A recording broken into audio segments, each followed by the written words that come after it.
Go ahead, we're good. We're good to go. Go ahead and start.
Hi guys, and welcome to tonight's show. I'm Zeleny, your host. And I'm Wendy. First and foremost, the content. I just totally forgot our script. This show is not meant for There you children go. under the age of 18 due to topic, language, alcohol, drugs, you name it, we got it, basically. We do own the copyrights to the music that you're hearing. I like saying that. I really do. She said, ain't nobody suing us for this shit. Nope. Tonight we are going to be taking a shot of oh, by the way, we are not sponsored by anybody. Oh, yeah. Everything that is purchased, bought, used is strictly by us. So we're doing Crown Royale Reserve. God, I hope it tastes good. I hope so too. At least go down smoothly. Let us know what you're taking a shot of. Cheers. Cheers. Mm-mm. Yep, not my favorite. Nope. That did not go down. Mixologist, let us know what we're drinking. We're going to do Southern Comfort with Sprite. You know that? I'm sorry, I still got that taste in my mouth. I'm like, I no. know. It's disgusting. Yeah, this... Like, maybe if I was tipsy, I'd drink it and be like, it's not bad. Mm-mm. But now I'm like, I'm Not- sober. I'm not. Not even tipsy would I like that. I wouldn't like it, but I'd handle it better. Mm-mm. Really? It tastes like shit ran over twice. I don't know if I should ask you how you know what that tastes like. We don't want to talk about that. While she does that, I'm going to let you know what tonight's topics are. The first one is, if growing up in a dysfunctional family makes... Wait. Makes you dysfunctional? A No. dysfunctional partner? Yes. Okay. Yes. That was close. Influences you to pick a dysfunctional partner. That. Yep. The second one I have to take a look at too. Is it okay to call out your significant other in front of people if they violate? Yours and their trust? Yes. And the third topic is staying friends with exes. So let's go ahead and start diving into the first topic. What do you think? Oh, dysfunctional partners. Yes. Yes. Well, families that lead to dysfunctional partners.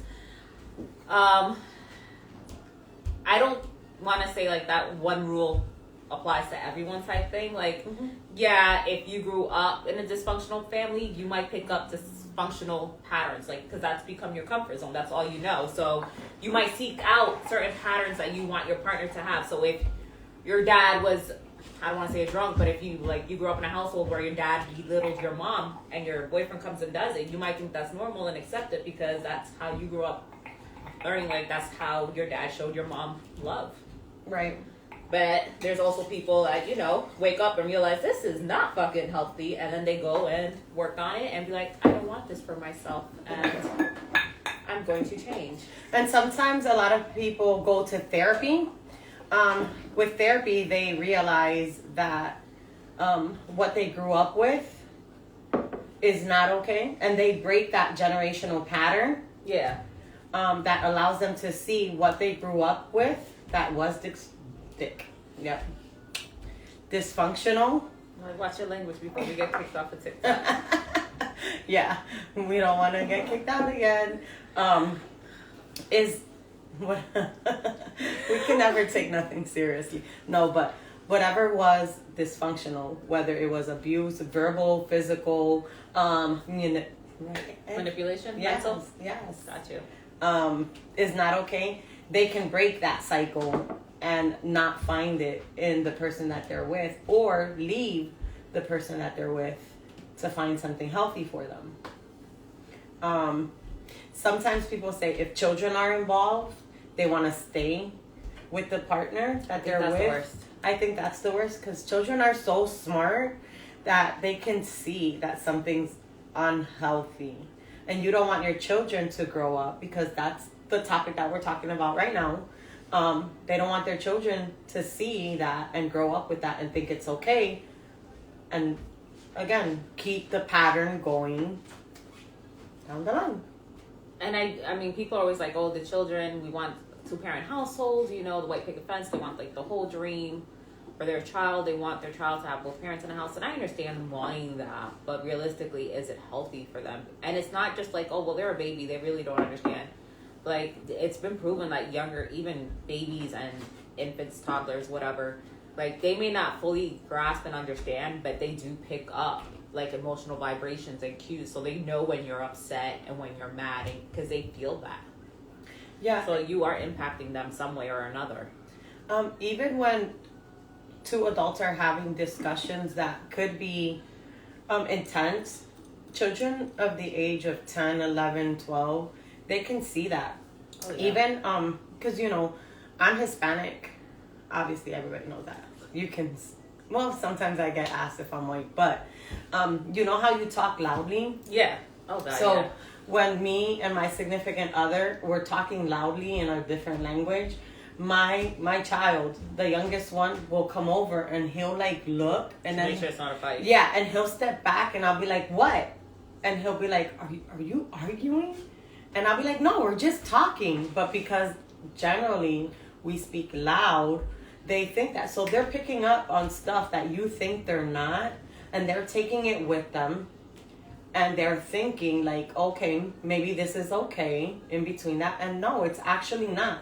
You are setting the tone or the pattern for your children. So again, if you are in a dysfunctional family, now the children see that, and when they grow up, they're going to think it's okay to pick that in a partner because that's what they saw when they were little.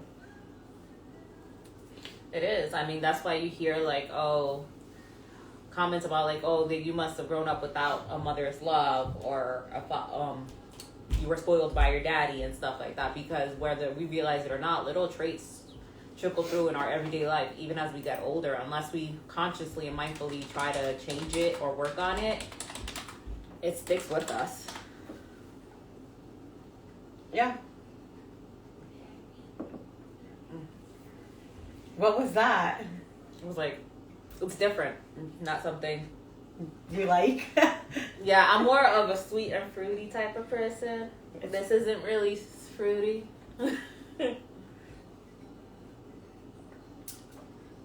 But it's not bad. It's just not fruity. No, it's I'm not. definitely a fruity person. But it's so refreshing.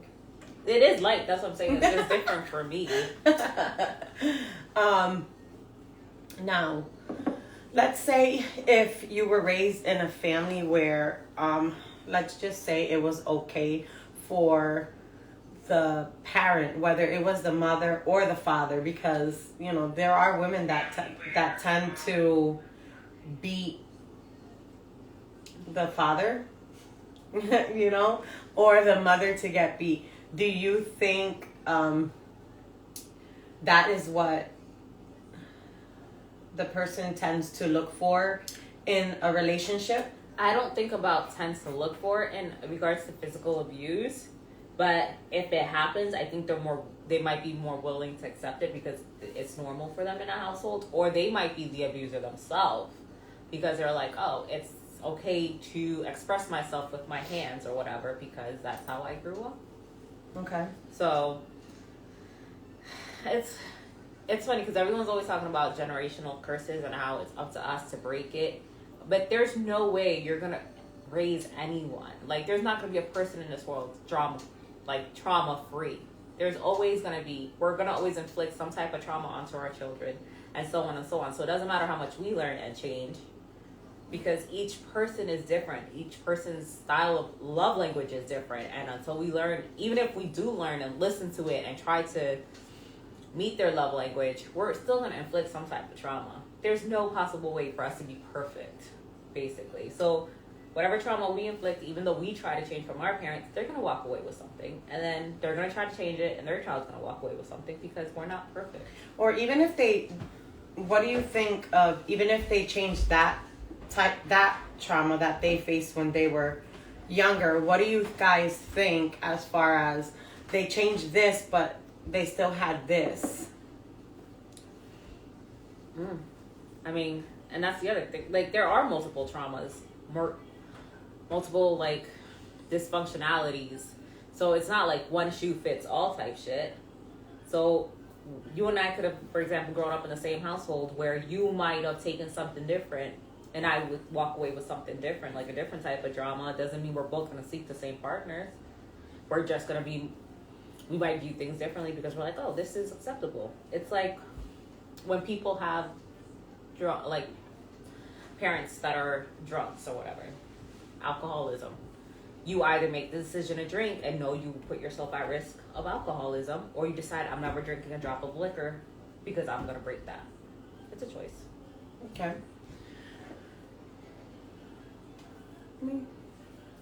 What are your thoughts? I mean, that was a kind of an eye-opener, what you just said, because it is kind of true as far as, like, it's, I want to say something, but it kind of like puts your personal business out there. But I mean, you have to be open to kind of everything. So in my family, like growing up, and I'm not talking about like my mom or my dad, I'm just talking about like family in general. You know how discipline was physical? Yes. Yeah. I exactly understand that concept. you get your ass beat. Yeah. I got my ass beat a lot. So I told myself, like, growing up with my children, I was going to talk to them more. So I try not to beat their asses. There's nothing wrong. I'm the same way here. Ask my kids when was the last time I had to lay hands on them. Yeah, well... When they're 18. It'll be the next time. So with growing up with that, I try... Is that even okay to say I try? Because it's like, so that means we discipline them. We don't abuse them. Right. There's a difference. We're not like knocking their heads into the freaking walls and shit. Like, stern talking to and maybe a stiff pow.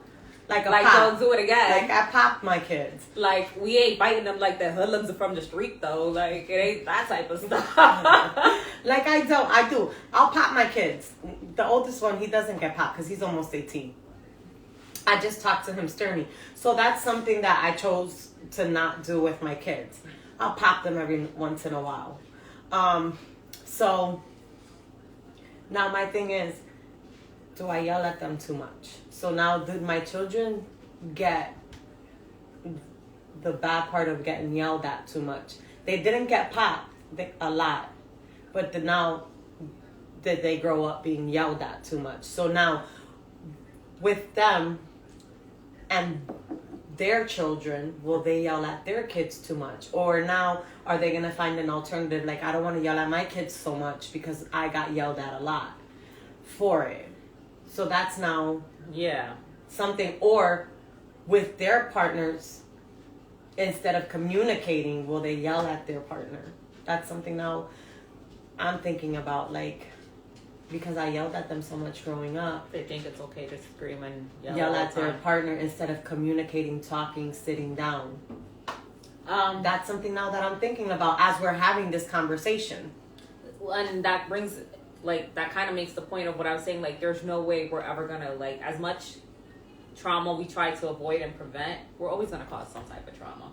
Because, like you, I don't really hit my kids because I got disciplined so much when I was younger. Like, they can't do anything now. This was years ago. So even if y'all wanted to press charges on my parents, it's too late. I got popped. I didn't get popped. I went to school with a black eye once because my mom whiplashed me with something. Let's not even get into the fist fights I had with my parents. So Let us know. Let us know. I mean, these are things that you're thinking about right now. It's like, what do I do with my kids right now that they're going to now do when they find themselves in a relationship that they're going to find in their significant other, that they're going to think it's okay. And that's why I'm very adamant about, like, look, what you display to your kids is what they're going to take away from. Like, everyone's parenting style is different. As a single parent, I'm not keen on the idea that your child needs to meet every person you're dating. Me personally. That what? Your child has to meet every person you're dating. Oh, me. Yeah. My child. Right. Don't bring everybody you're dating around your kids. And I feel the same way. Ooh, that's a good topic. All right. So then we'll leave that for next time. But you know, like, what I mean, like, different parenting styles. Like, what I seen and what, like, my parents been together for, I'm about to be 30. They've been together for 36 years. So it's not like I saw that from my parents, but they are married and they had me and my siblings. I had my kids out of wedlock. Like, I'm not married, but I also know that's not an image I want to present to my children, because I don't want them to think like, hey, it's acceptable to just jump from people to people to people because you just want a body. Like, I'm not saying like, hey, you can't have multiple sexual partners. Like, hey, do you? I just don't think your kids need to see all that. Right. Oh, like, that's just me that's personally. so good. That's such a good topic. But back to what I was saying, like, we work from trying to, like, we grew up with our traumas and our dysfunctions, and then we want to avoid that for our kids. Like you, I got disciplined. So when my kids were younger, I didn't really physically hit them, but their punishment would be wall sits. Because I knew they hated that shit. Go lean against the wall and give me a wall sit. 30 seconds. If you move, we're adding another 30 seconds. I do that now at the gym. And that's for exercise. You make your kids do that for punishment. Oh, they hated it. They hated it. But now, like, you know, especially as they get older, they get mouthy. They're, you know, pushing their limits. Because as kids, they're supposed to push their boundaries. They need to learn, like, that give and take and that elasticity. Like, we're supposed to be able to guide them. And then as adults, we're overworked, we're tired, we're exhausted, cleaning, cooking, working, whatever you pick it, you name it, we're freaking doing it. So there's days that we snap and flip out and yell. But when I do that, I try to make it a habit of like, hey, my reaction wasn't right for this situation. Like, I was mad, I was irritated, but I apologize for how it came out, not for what I said sometimes. What? I'm sorry. It's this fool over here. He's making fun of me. But it's trying to make a concept. So now we got into this thing at home where the kids are quick to be like, hey, you good? Like, you talking hella reckless. And I'd be like, if I spoke like that to my parents, I'd have gotten punched in the face. And then I'm like, this is what I encouraged, right? So suck it up. Let me walk around the block and come back to you. That's why they're little freaking, they're going to be terrorists. And I feel bad for whoever's got to deal with them. But do you feel, honestly, can you honestly say, though, they were raised in a dysfunctional That's family? the thing. I wouldn't think so. But when they get older, they might feel like they were. Do you feel like, okay, do you feel like if you ask them, because now after I leave here, You're gonna have a conversation. I'm gonna have a conversation with my kids and feel like, and I'm gonna ask them, like, do you feel that you were raised in a dysfunctional family? You're gonna have to break that down because they're gonna sit there and like, what do you mean? Not that they don't know the definition, but as a child / teenager, it's not till you're an adult where you really sit there and think about the dysfunctionality of your family dynamics. You just sit there and you're just like, oh, this is how we were. Yeah, because now I'm gonna also have a conversation with my mom and tell her how dysfunctional she was for beating my ass so much. And get ready to get popped again as a 38-year-old woman. Oh, man. Hi, welcome. All right. He said hi, freaks. What? All right. Well, we're going to move on to the next topic, which is it okay? Oh, you're single and not blasting your significant other in public. Yes. If they break your trust. So, full disclosure, I did submit this topic. I will tell you a little bit of a Damn, backstory. I wasn't even going to put you out there That's like that. fine, because I feel like you guys all need to know the backstory to this one. Okay. So y'all can tell me who's in the wrong, the husband or the wife. I'm not saying no names. So, wife tells husband, hey, I'm having a girls' night in the house. Do you mind leaving the house for a couple of hours? Why?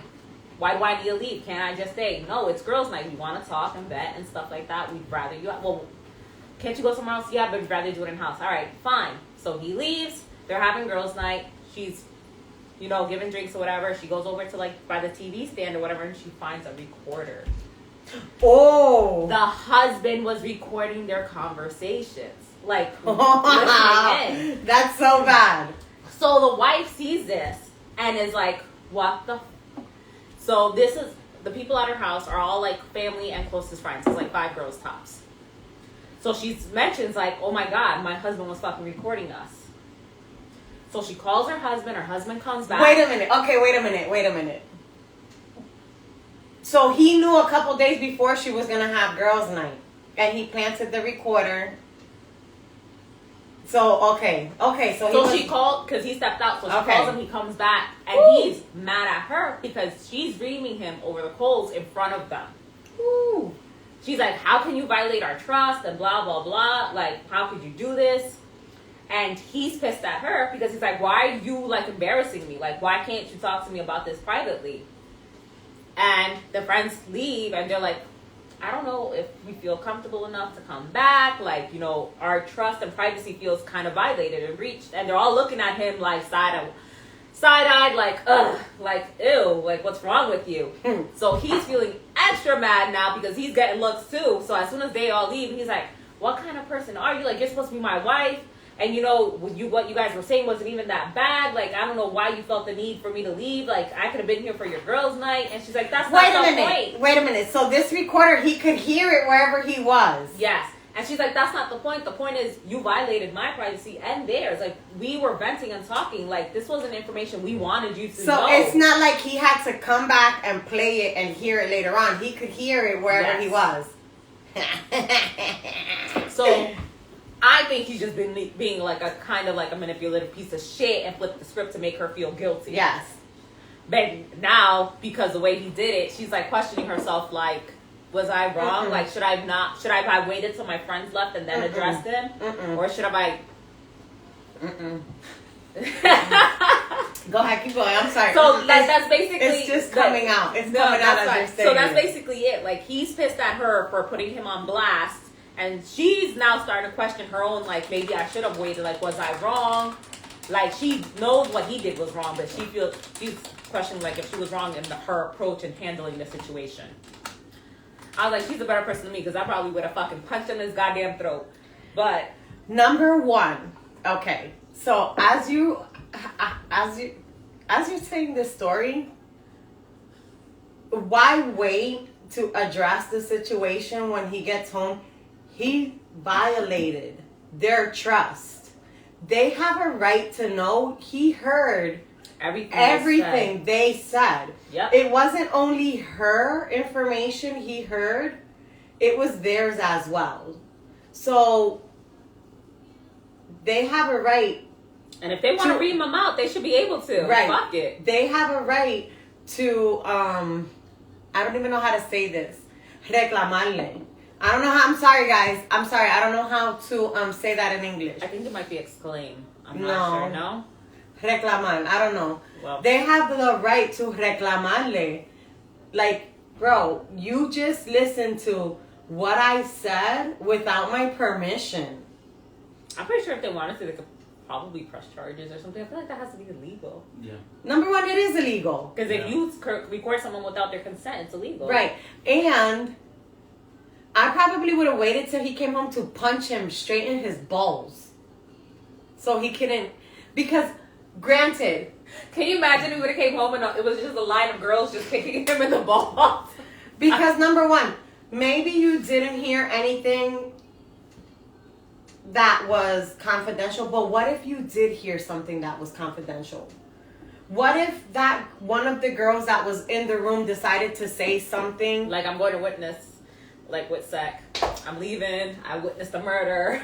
Or not even that. What if one of the girls had a secret that she had to say to her girls? Yeah. And now you know it. And that you didn't earn that trust. You didn't. Or let's just say, okay, what if one of the girls was date raped and she wanted to tell her friends what happened? Now you know some information that you have no right to know. I agree with you. What if one of the girls is pregnant and wants to have an abortion but doesn't want anybody to know but you who's in the room? You violated her privacy. You violated her, whether you agree with it or not. You broke her trust. You broke your wife's trust. Heck yeah. It just boggles my mind that a husband thinks it's okay to do that. It'd be now, weird. granted, Some people. Let me just explain. If it was just your wife and you wanted to record your wife, you take that up with your wife. Even though I still think that is inappropriate, it is still a violation of your wife's privacy. You take that up with your wife. Yeah. If your wife wants to forgive you for that, that's up to your wife. I would not, because I still, even with my husband, he's always like, even with the cameras here in the house, he always wants to put cameras. I'm like, go ahead. I dare you. I dare you. If I find out, I feel so sorry for you. Because if I find out, you and those cameras, I hope yous are happy together. Because if I find out, it's going to be you and them damn cameras by yourselves. He's like, that's why now I have it in the nail. So that's hanging up with a picture. It's like, I'm kidding. Let me stop taking ideas. So I tell him all the time, if I find out, I feel sorry for you and whatever is going on. But now you're breaking other women's privacies. And you deserve to be called out in front of people. We've got a comment. Oh, we do. Let's see. Soy La Mana says, yeah, peace out, bro. Let me find out. He's definitely wrong for what he did. And this is coming from a male's perspective. He also says, but I think she should have pulled his card by themselves. But he didn't break. That's the thing. Read the rest of it. Oh, okay. But later tell her friends what happened.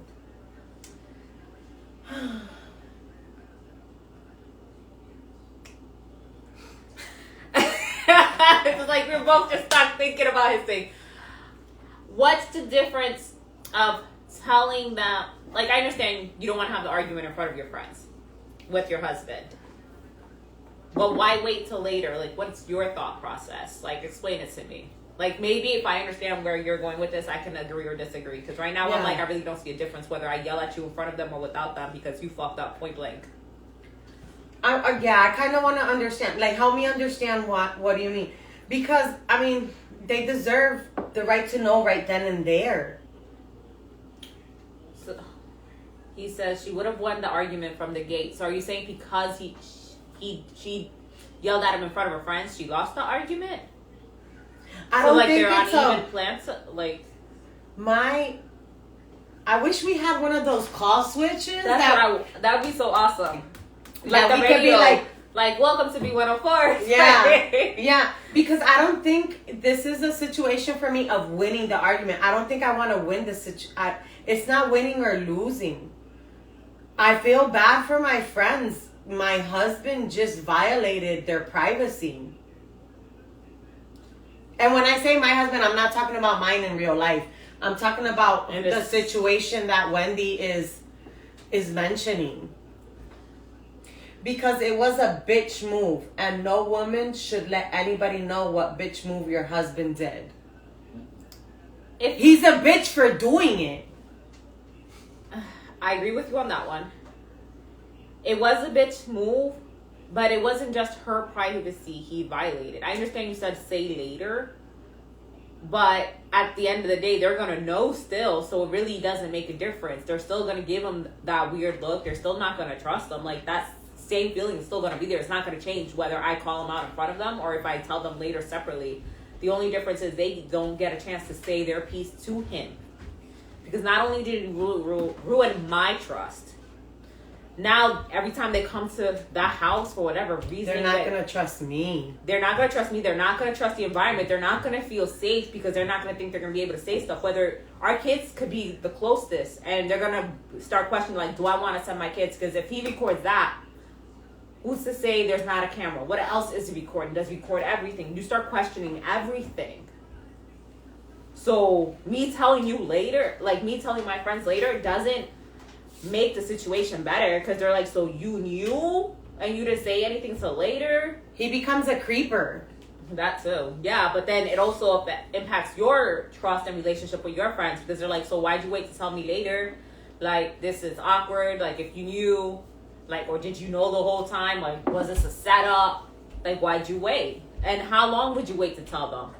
Because it happened that night, clearly. Are you going to call them the next day, or are you just going to wait till the next time you're all hanging out to hope that they forget or cool off or whatever?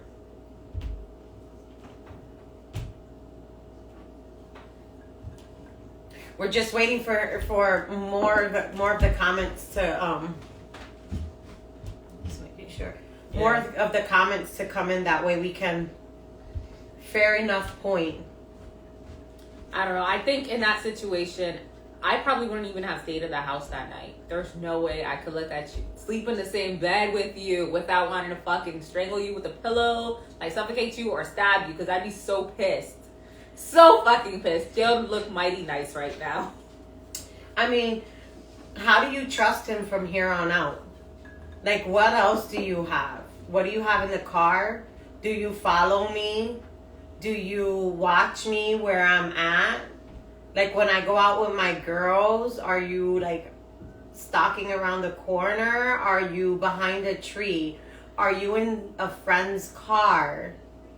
If you have to do that, why are we together if you don't trust me? Yeah, I agree with you there. Like, that's are you that insecure of yourself? What was the point of that? What did you want to know? That I talk with my friends. It's girl talk. I don't know. Like, that whole situation is just... I was like, he's worse for trying to, like, flip the script on her and try to make her feel guilty for, like, freaking out on him in front of the friends. Because it wasn't just, yeah, they were her friends, but he knew them. Because they've gone out, like, mutual outings, events and stuff, because, you know, it's close friends. Like, they're significant others. They've done double dating and stuff like that. So it wasn't like these are just random people you don't know, like, or just co-workers from work. And here's my thing. Who's to say he hasn't done it before? You just got caught this time. That's another point. How many times did you do it before and listened into the conversation the girls were having? Maybe he has your car bugged. Maybe he has it in your purse. How do you know? Yeah. You don't know. Now, every time she goes in her car, is she going to check it? I don't think I would ever have a girl's night. I don't think I'd be there anymore, to be honest, because that's the one thing I feel like is hard to repair trust. Once you lose it, you basically lost it for life. There is really no coming back from that. And if you do, it is never the same as it was before. And there's still going to be always a little bit of doubt and you don't got that trustfully. It's gonna be like, yeah, sure. Mm-hmm. Like, that's what I said. Like, if you have it, don't fuck it up. Don't fuck it up. You may think everything's fine and dandy, but I can pretty much assure you there's no way you guys are going back to what it was. No, I think it's now she's going to question, honestly, she's going to question every girl's get together she ever had. Where was that recorder that he listened? Yeah. Did he listen? What did she say? And girls tend to shit talk a lot when they're together. That's the best. That's where you get to vent. This is how I come back home and not fucking kill people. Like, that's the whole point. Like, you vent. Whatever it is, work, life, it doesn't matter. It's venting, and it's not to be meant to be held against you or whatever. Like, it's a safe zone. These people that you vent to have earned your respect and trust, and you trust that they're going to keep it like a secret or whatever. Even if it's something stupid, like, I'm afraid of clowns. Soy La Mana says again, off fair point. I'm just saying, in a way of you going to deal with your husband is between you two. Yes, and I do agree. So I agree with you to a certain extent. If you have a problem with your significant other, you should deal with your significant other behind closed doors. But this problem that Wendy is mentioning, it didn't just only involve her and her significant other. It was her and all her girlfriends that were together. And this guy is listening to all their conversations. So it's not just her and him. It's all of them involved. Therefore, everybody who's involved actually has to be in the conversation. I agree with you there. Now, if me and my significant other per se, we have a personal issue, I'm going to discuss it when I get home. I'm gonna just be like, yeah, wait till we get home, yo. It's gonna be on and popping. You know what I'm saying? Or I might be at the place with like a face like you'll know when something's bothering me. When I get home, that's when I'll address it. But if other people are involved, they have to be there. They have to be told. That's just my opinion. I think there's no right or wrong way about how she went about it, but I think she was in her right to do so, to call him out in front of her friends. They all left afterwards, but I do think there should have been another follow-up. I don't know if they ever did. Like, hey, he owes them an apology. Regardless of whatever world he thought that he was right and he was allowed to because it was his house, X, Y, and Z. Like, there definitely should have been another meeting. Like, hey, we're all going to sit down. These girls are going to come. You can explain to them how you think it's right and fair because it's in your house. And if they ream you out, I'm not defending your fucking ass. I'm going to let them stab you, point blank. So, I'm think of it. The foot is in the other shoes. If my homie's girl did that, I would leave and tell the friend, yo, check your woman, bro. But okay, so you're at your homie's house and okay, let's put this to the test. Ooh. You're at your house with all your friends, you're talking, you're there, you're chilling. And you're talking about how you find this device and it's listening. Your girlfriend's at the other end at the bar down the street listening. You ain't gonna be like, yo, bro, what's this? She's listening to our conversation. You ain't gonna say that. You're gonna be like, oh guys, I think you gotta go, something came up. No, you're gonna be like, what's this? You come on, put yourself in the other shoe. She said be realistic. Realistically, come on. You would just kick them all out like, oh, an emergency came up. No, you know it. Come on, be honest with yourself. Because if I'm with my girls, I'm going to be like,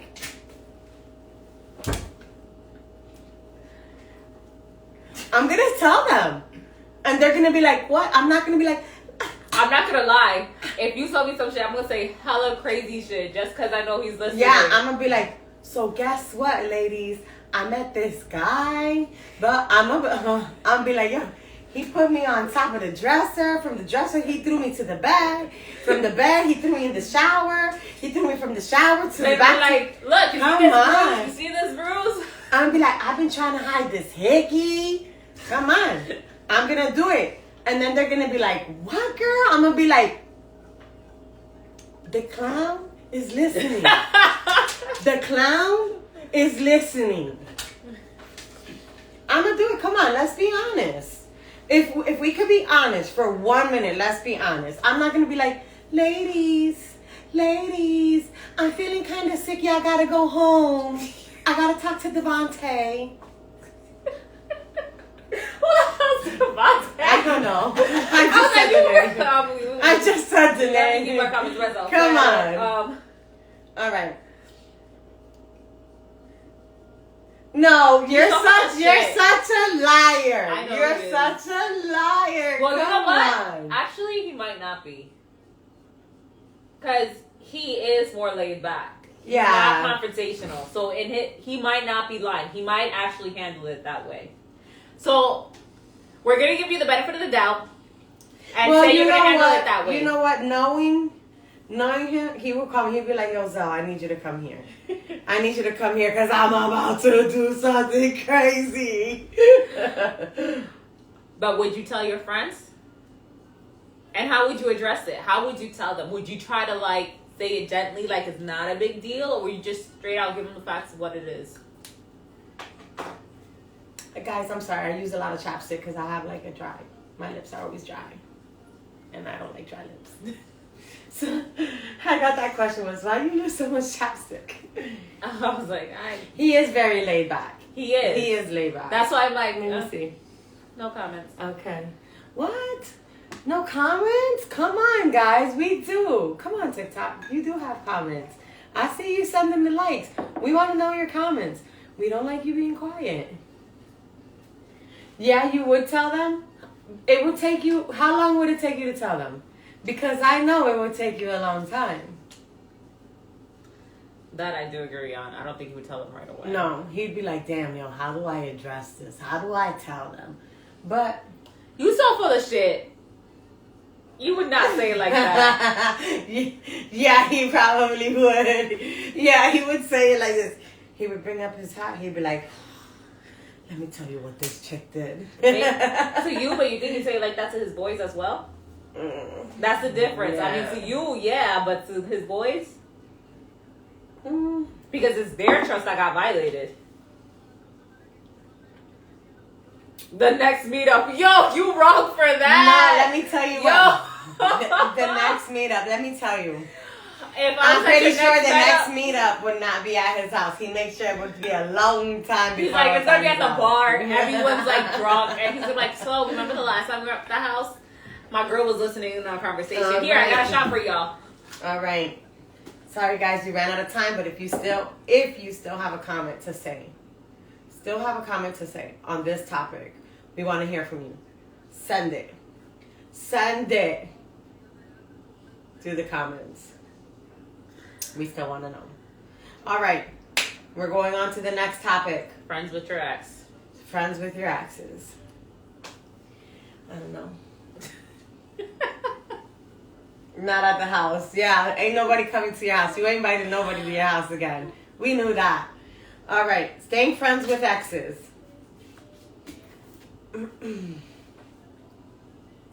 I think it's doable. Oh, you don't? Yeah. I have some mixed feelings about that. It all depends on how you break up. If the breakup is mutual, I don't know if I would want to stay friends with you. I mean, if it's mutual, if we both we're not on the same path, I don't see why we would want to stay. Yeah, crickets, exactly. Crickets. Exactly that. Hello and goodbye. Be cordial and civil? Yeah. What are you talking about? Yeah. Now, if the breakup wasn't mutual, if you broke up with me, I don't think, and you'd be like, oh, we can stay friends. The fuck we are. I don't want to stay friends with you. No, we're not going to be friends because I did not want to break up with you. What if you broke up with them? Now, let me just explain. Okay, I'm listening. If I broke up with you and you don't want to be my friend, I can respect that. I could totally respect that because I'm obviously breaking up with you. Yeah. And I don't want you messing with me because then I'm going to have to get reckless on you. I'm breaking up with you for a reason. It wasn't meant for us to be. We're not, soulmates. Therefore, we have to go our separate ways. You understand? But if you're breaking up with me, don't sit there and don't tell me you're going to be my friend. Because that's not what we meant to be. We're not meant to be friends. You were meant to be with me. Why are you laughing so much for? Because you sound a little like you were meant to be with me. How do you decide that for them? Because we were meant to be together. We were brought together for a reason. I'm assuming no one ever broke up with you. Huh? I said, I'm assuming you were never the dumpy. Yeah, I was the dumpy. What? Yes. I find it hard to believe. Yeah. I really do. Yeah, and I probably didn't accept it. Why are you laughing at me for? That's not cool. So where is this dumper at? Are y'all friends on Facebook or something? Definitely not. Block. Did you kill him? Is he buried in the woods? No. Oh, okay. I was like, don't admit that on here anyway. We don't need you to incriminate yourself. I mean, I get your point. It's very difficult for you to be friends with somebody. They're exes for a reason. And it depends, because if it's mutual, I can see why can't if you broke up mutual, it's because you both realized you weren't meant for each other. Because there's something that I read on Instagram. You go through like 3 different phases in relationships. One, it's kind of like like a baby phase in a relationship. It teaches you how to date, how to be boyfriends. They're just love. Yeah. The second one is kind of like, you thought you're in love. And then you realize you're not, so you can be friends with them. The third one is one that breaks your heart and you should not be friends. They're exes. Boom. It's not meant to be your friend. Don't talk to them. They broke your heart. It is what it is. Go your separate ways. I mean, if your heart's broken, then I get it. But you can be friends with them. Oh, no, I definitely know that. Like, I'm friends with a lot of my exes. You're friends with most of your exes. There's probably like 2 you're not friends with. Actually, 3. Bet you close. So I think a lot of it stems from the fact that we were friends before we dated. And then when you break up and you're like, I miss that friendship. And we were better off as friends instead of dating. Yeah. So you just kind of revert back to having your friend. Sometimes it can get blurred, but you have to be the one to be like, hey, like, no. So you have to be vocal. Like, if that's a boundary you set, and that's a boundary y'all, because unfortunately it takes 2 to be friends. You can't just be like, you're my friend and that's it.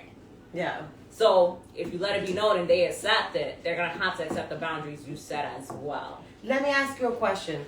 And this I'm going to say in Spanish, guys, because I don't know how to say it in English. Because you're friends with so many of your exes. That sounds so bad. But go ahead. I was like, I really don't give a shit. There's a Spanish saying. Donde ceniza hubo fuego. Wait, is it? Yeah. Donde fuego hubo cenizas quedan. Yeah. So basically, where there was a fire, there's ashes.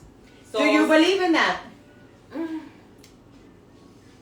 Not really. So, Not really. I'm gonna be honest, I don't. So you can look at an ex and be like, whoa. Like, if we got together strictly because, like, a physical aspect and you still look the good, then that's different. But, like, if we were together on, like, some emotional level and we broke up because of some emotional level, I can be honest. It takes a lot for me to be like, all right, I'm done. Like, because I'm one of those people that will try and try and try, and then I'm like, but because I already know I hit my limit, there's no, like, maybe I should give you a second chance. It's just kind of like, I already did what I could. Let's keep it moving. Fair enough. Maybe that's just me and that's where I'm fucked up in. I agree, maybe cordial, but the friendship should be beneficial as a friend, like supportive in something. I mean, it all depends on how your relationship was. Like, how long were y'all together? Were y'all friends before the relationship? Because there's so many variables for you to be like, oh, that's it. And then if your ex is dating someone else, are they cool with it? Because that also plays into it a lot. Because I don't know. We'll decide when he decides to be my friend again. I really don't give a shit. Because when he's good with this girl, it's just like, hey. But then when he's having problems with this girl, he wants to be like, oh, this and that, and this and that. I'm like, if you're looking for me to tell you to break up with her, I'm not the one. Because I'm going to sit there and be like, talk to her. Talk to her. Talk to her. Because if I get an inkling, you're trying to like fucking do it to see, like, to gauge where I'm at, you're not getting it from me. I'm going to tell you that right now. I'm not the one. I will sit there and be like, that sounds like a conversation you need to have with her. Because I'm not going to guide. You could tell me she stabbed you, and I'm still not going to be like, you need to leave her. I'm going to be like, it sounds like you might need therapy. See, I'm not like that. I don't have a lot of exes because when I'm with somebody, I am such.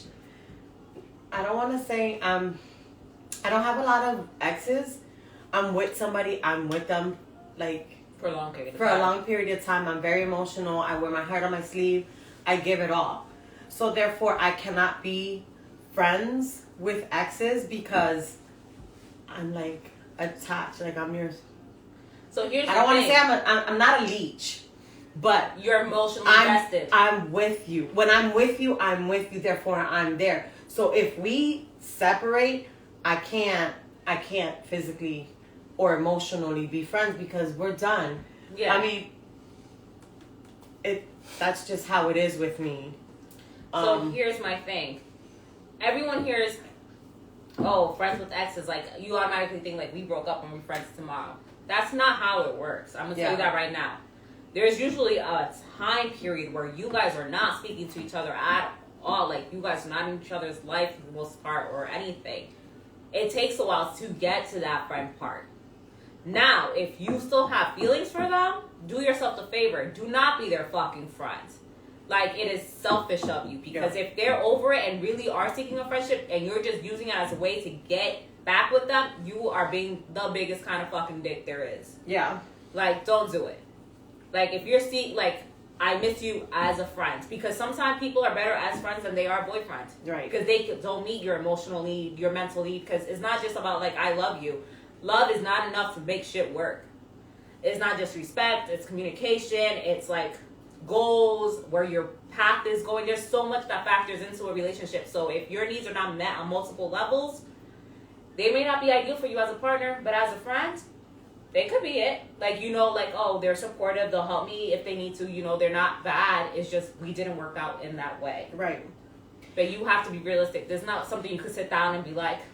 And it has to be like both. Both of you have to be like, we're not meant for each other.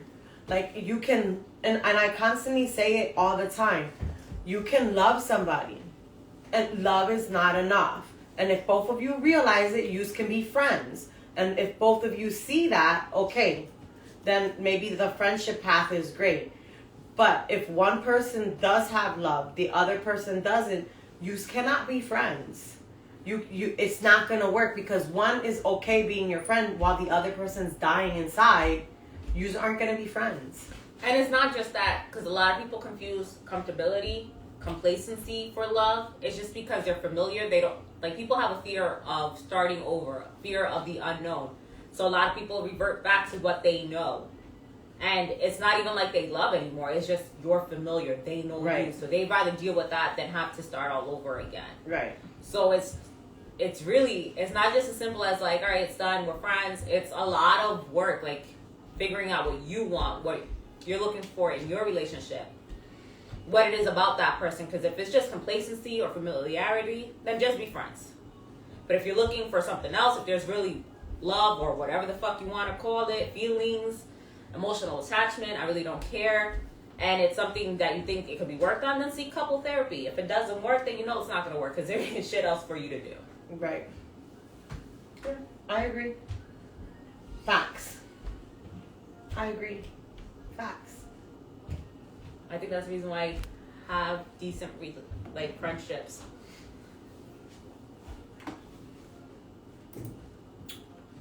So.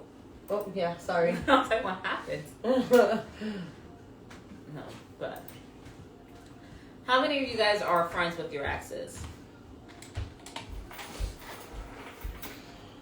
If you are friends with your exes. Yeah. Because that's another thing that people seem to be like, it's supposed to be a taboo, like, oh, that's not loud or whatever. And I don't know why people think exes shouldn't be friends. Like, I understand it's a little weird because they know you on a different level than your other friends might because they've seen you naked or whatever. But as long as when you're hanging out and they're not, like, making sexual comments all the time or whatever, or making you feel uncomfortable. Oh, I thought you were looking for somebody. Oh, I was sorry. Just there.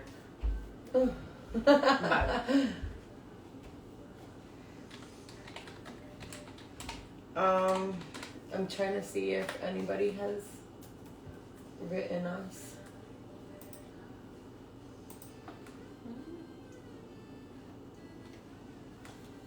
I don't know. Sorry. No, that's fine. No. Mm-mm. No. I was trying to go through like that's fine. our messages. I get it. Like on the polls and stuff. So if your husband was friends with his ex, would you be okay with it? Yes. Okay. As long as all the conversations were. Actually, let me explain. I was gonna like. I was gonna revert. I'm gonna go back ahead. to sir. He was actually friends with his old live-in wife. No, wait a minute. They really weren't married. You know how in Puerto Rico they say like their wife when you live together, their wife. He was friends with his old wife. Well, she's not. Wasn't his wife. His whatever. His girlfriend. Yeah, his girlfriend. And it didn't bother me at all. Mm-hmm. They were like friends on Facebook. They would write to each other before. It didn't bother me at all. As long as it was always, respectful, yeah. And it was never a problem for me at all. It didn't bother me. Yeah. Because I knew it was done and over with in, Puerto Rico. What does this say? We have a person, Hiram Rosado, 1982. I'm friends with my ex. Soy la mana. Sometimes the thing you like in the person comes out even in friendship that attracts you. Though, tough. Attracts you tough. Tough position sometimes. Enough for you to overlook the qualities that made you break up with them in the first place, though? I mean, everyone has positive qualities, but for you to break up with them, their negative ones outweigh their positive. And if you could have overlooked the negative one just in the moment that their positive comes out, then is it something you should be able to work out with your ex instead of just being like, oh, we're just friends? I mean, that's just my opinion. I mean, everyone has positive qualities. I just can't imagine being like, this is why we got together, and not take in all the other shit that made me decide that we shouldn't be together. Yeah. Hold on, I'm still going back. That's fine. And that's pretty awesome that, you're friends. You're able to be friends with so long, for such a long time with your ex. It shows, like, great maturity. Yeah, definitely.